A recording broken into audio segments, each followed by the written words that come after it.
este ciclo de entrevistas junto al constituyente por escaños reservados, Jaime Maribal Nahuelquín.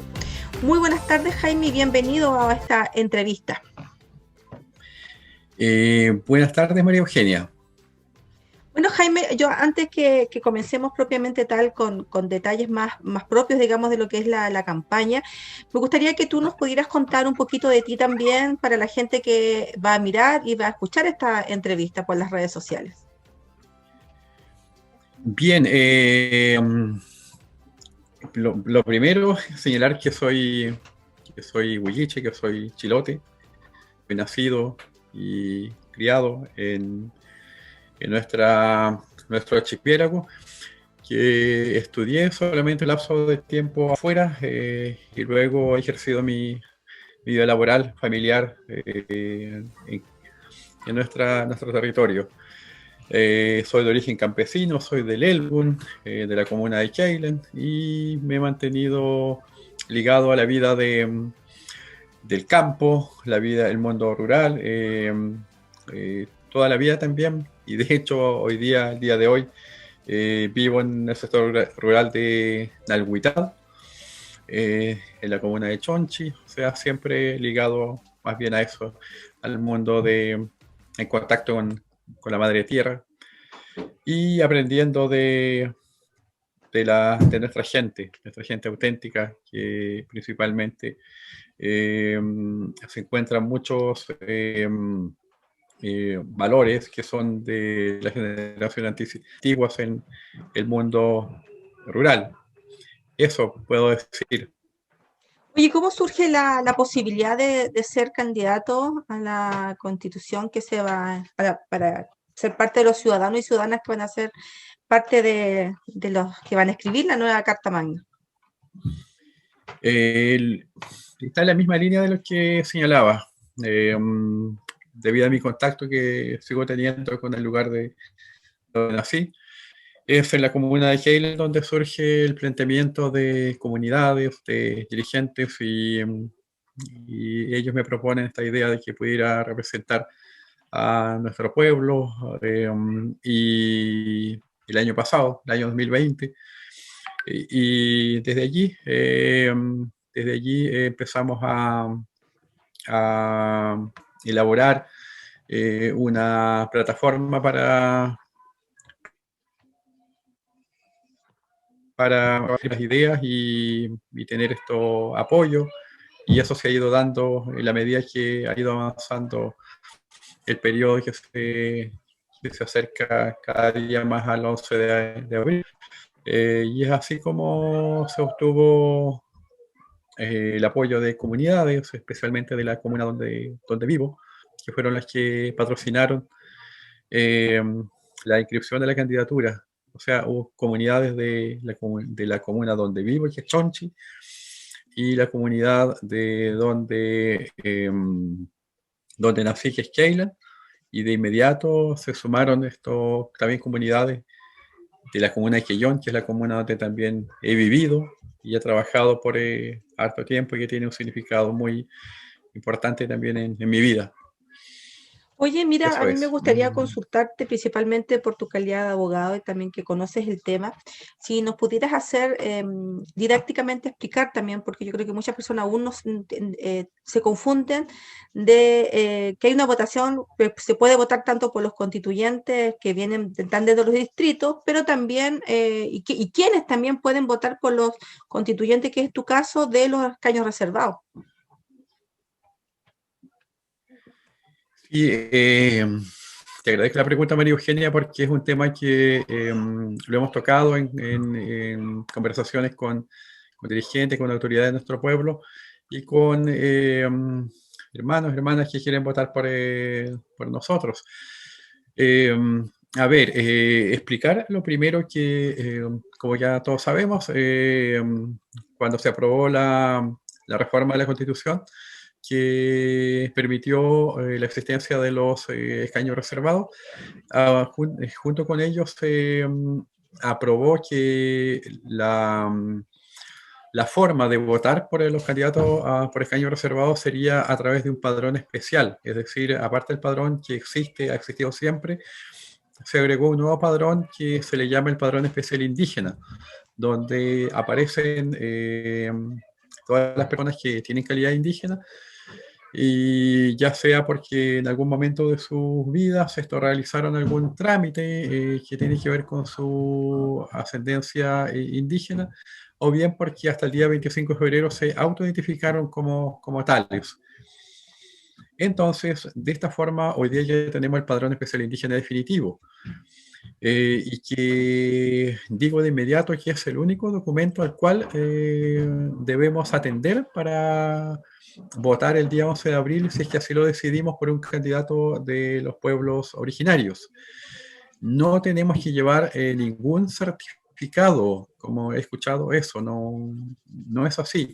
No hay que llevar certificado de la CONADI, no hay que estar inscrito necesariamente en comunidades indígenas, no hay que estar inscrito en asociaciones urbanas de pueblo originario. Eso está bien, puede ser, pero no es un requisito.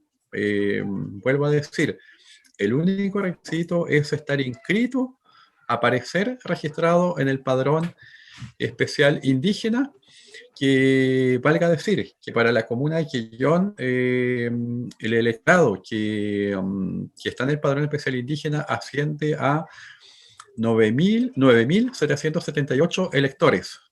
En Castro son 10.225. Y en Ancud también son 10.100, algo aproximadamente.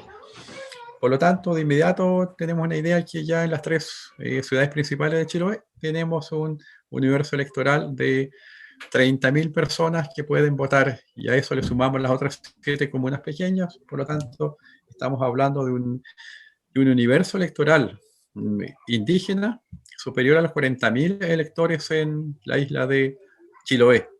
Entonces, por eso yo les invito que, como tenemos hoy día más acceso, hemos aprendido en el tiempo de la pandemia a relacionarnos mejor con el mundo virtual, con el mundo de Internet, que busquemos escribiendo solamente Padrón Especial Indígena, vamos a la comuna donde votamos y ahí comprobemos si aparecemos en el Padrón Especial Indígena, y si aparecemos el día 11 de abril, al vocal de mesa le pedimos el voto de constituyente del pueblo mapuche Huilliche y pueden votar por nosotros. Eso es todo. Perfecto, es bueno que se pueda aclarar, porque como tú dices tú, hay mucha desinformación o información errónea que está circulando principalmente por redes sociales. Entonces, para que la gente sepa cómo tiene que votar entonces el próximo 11 de abril. Bueno, y en materia ya de tu candidatura propiamente tal, tu postulación, tú has postulado mucho el tema de los derechos del agua, también los derechos de la naturaleza. Entonces, si tú nos puedes ahondar un poco en eso, en ese sentido. Sí, también nosotros todos sabemos hoy día por los diversos medios que están informando de lo que es la crisis del agua en Chile. Bueno, eso es uno de los grandes objetivos que tenemos los candidatos de los pueblos originarios, que va a ser una bandera de lucha que vamos a plantear, y vamos a desplegar todos los esfuerzos para que en la nueva constitución se consagren, se amplíe el abanico de los derechos sociales básicos que deben estar establecidos en una carta fundamental, en la principal ley de un país. Hoy en día, o siempre han existido varios derechos que son básicos, que se deben mantener: derecho a la vida, el derecho en materia más jurídica, podemos decir, el derecho a la presunción de inocencia.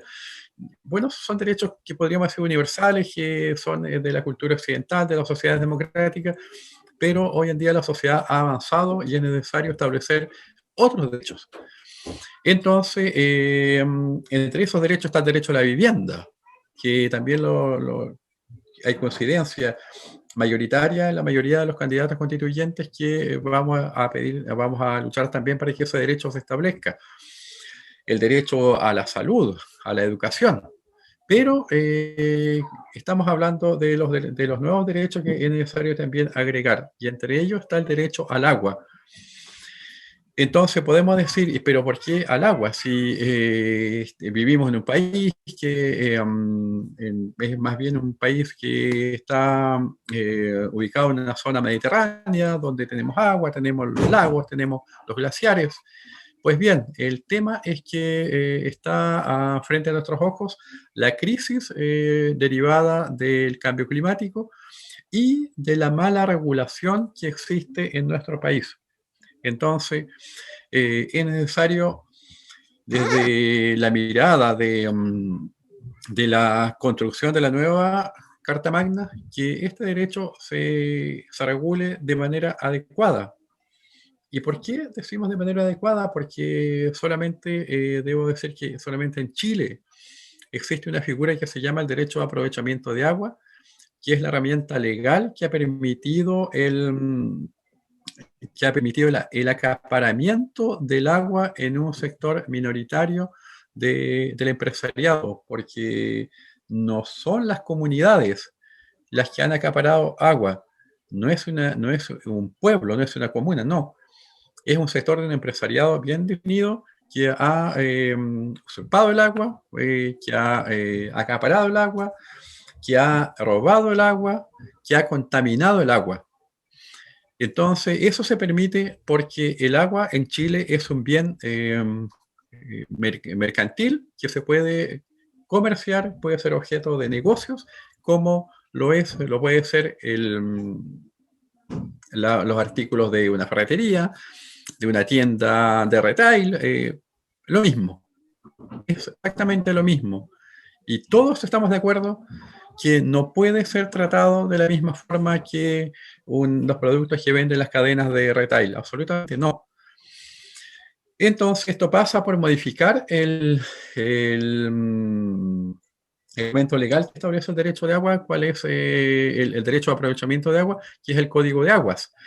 Que recordemos, el año pasado, en enero de 2020, se pretendió modificar, declarando que el agua es un bien nacional de uso público en la Constitución, y también un sector ligado, que tenemos, los que tenemos buena memoria nos recordaremos que fueron estos mayoritariamente senadores de la UDI, quienes se opusieron a que se declare que el agua es un bien nacional de uso público y además un derecho básico para el sustento de la vida comunitaria, de la vida individual, en definitiva, de la vida de la humanidad. Entonces, es eso. No podemos esto admitir ni aceptar que la distribución del agua se haga a través de camiones aljibes per sécula. Eso no puede ser, absolutamente no puede ser, porque no es necesario hacerlo. Tenemos los recursos, podemos regularlo y podemos vivir tranquilos de que el agua siempre va a estar a disposición nuestra para tener una vida digna. Regulación pasa también, por ejemplo, de que el agua ya no se concesiona a grandes empresas para que nos cobren el consumo, que sea, por ejemplo, el Estado chileno el que maneje el agua. Mira, yo no podría afirmarlo, no podría afirmarlo de manera tajante que sea únicamente el Estado o solamente el Estado. Yo creo que eso es materia de estudio. Creo que en su momento, en las comisiones que se vayan a formar en la Convención Constituyente, se puede pedir informes, se puede tener estos estudios científicos, económicos, que puedan ilustrar cuáles son los mejores modelos que se pueden adoptar. Hay que ver el derecho comparado, experiencias en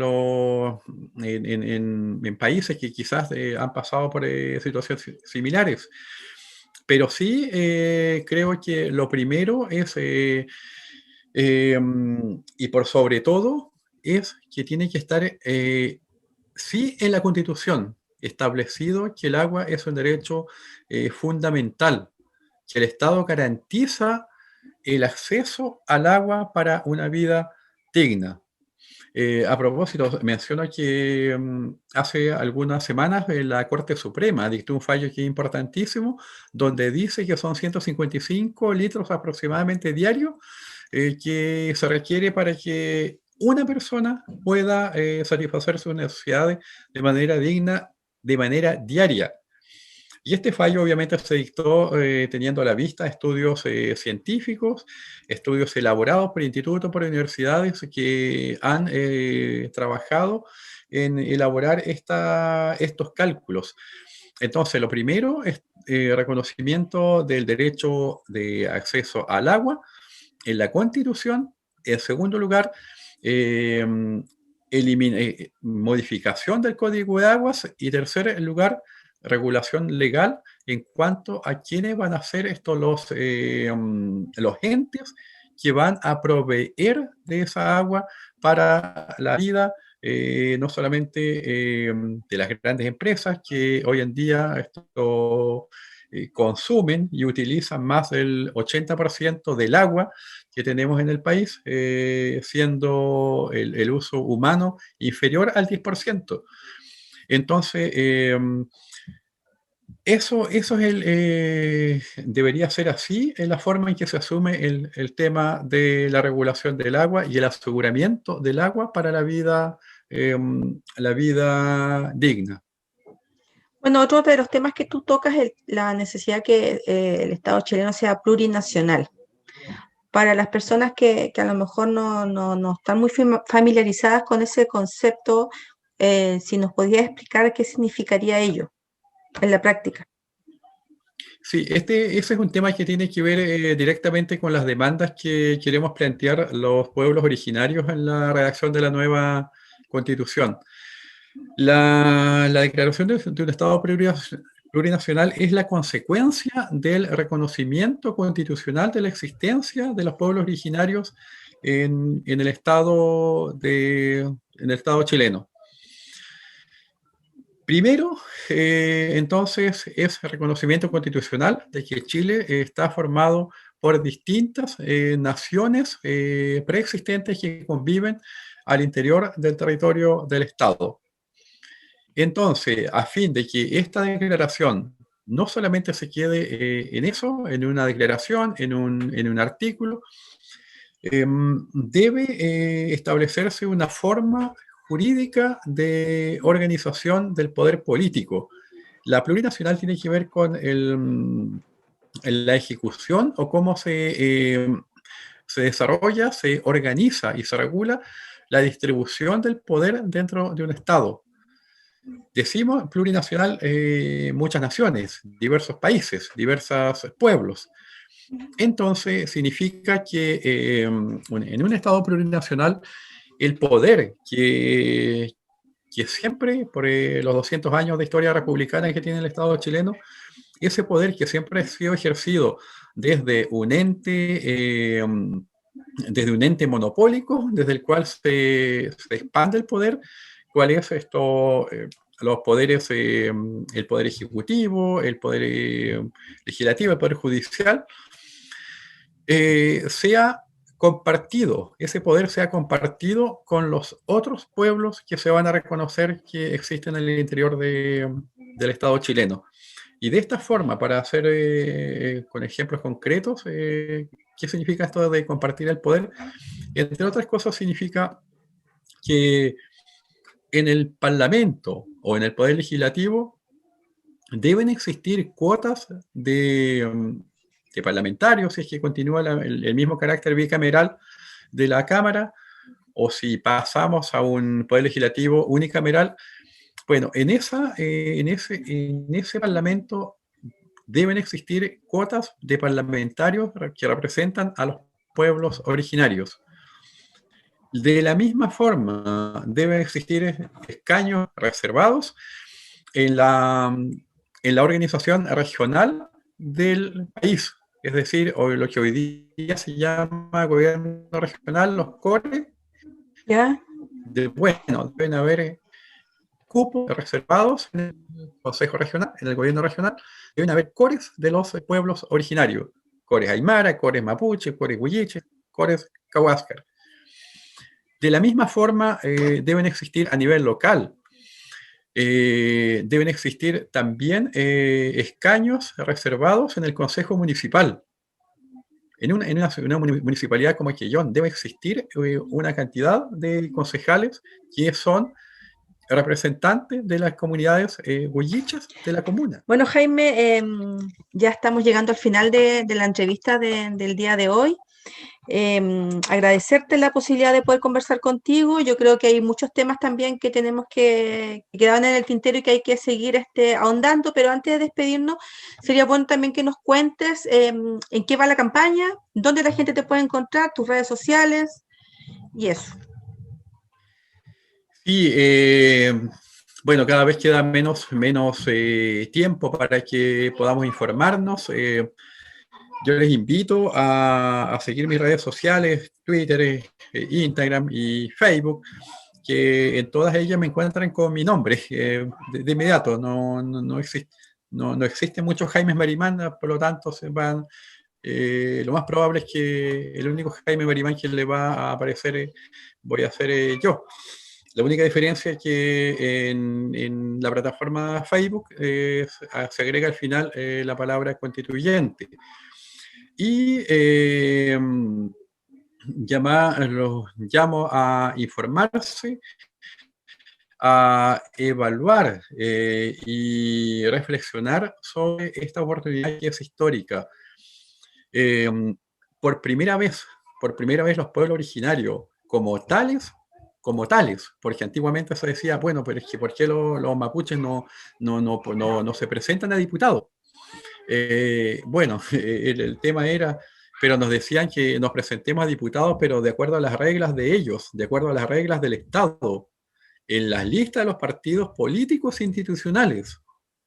Eso tenía que ser, o sea, participen, o sea, lo que nos decía el Estado era, claro, pueden participar, pero participen de acuerdo a nuestras reglas. O sea, esa era la invitación que nos hacían siempre. Las puertas están abiertas, claro, pero con las reglas del Estado.